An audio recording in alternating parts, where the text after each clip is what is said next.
Now, just when Australians thought their sporting world couldn't dive further into controversy, their national swimming team has taken another plunge.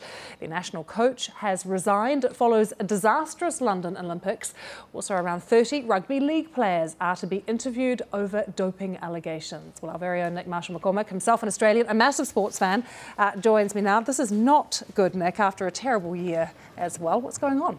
Well, I think it's not good, and I think Australian fans are hoping that this maybe is the trough before the rise again. I mean, that was the worst performance by an Australian swimming team at the Olympics for 20 years. Their worst since Barcelona in '92.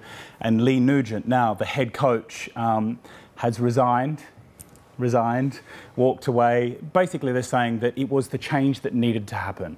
If you ask the former coach, Alan Thompson, he said that it was the cleansing that needed to happen. And basically, Leigh Nugent has walked away, but he will still be part of the team makeup. He oversaw a situation in the London Olympics which caused massive controversy after. We remember the Stillnock saga, where members of the men's 4x100 metre relay team before the actual Olympics at a pre-camp in Manchester took the sleeping drug and then went and did prank calls, and some of the girls in the squad alleged that they knocked on their doors at night, and Nugent knew about these things and didn't take any action. Let's just listen to Barclay Nettlefold, the Swimming Australia president, on Leigh Nugent and his resignation today.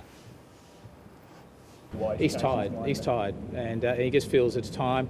We've got a whole leadership restructure happening in the sport. We've got a new high performance director that we'll be getting to in the next couple of weeks, and he felt it was the time to move forward and let the sport move forward and take on a different role, in a mentoring role and in a development role again.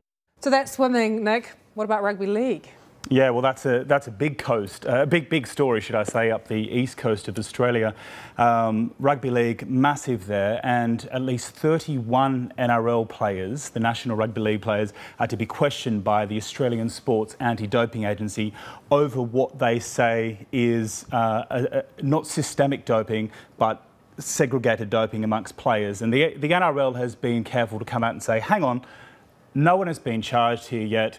They were just turning up for an interview, then we'll find out what's going to happen. But they have been told that if they don't turn up for the interview, they could actually face lifetime bans. Briefly, Nick, normally Australians can, count on the cricket team to cheer things up.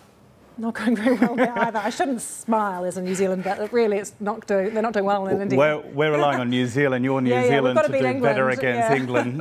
But yeah, I mean, 3-0 down in that series against India. We've got one more to come against Delhi. But hopefully the Australians can turn it around there and save some face. Yeah, hopefully, Nick. Hope that goes well. Thanks so much for joining us. You say with charm.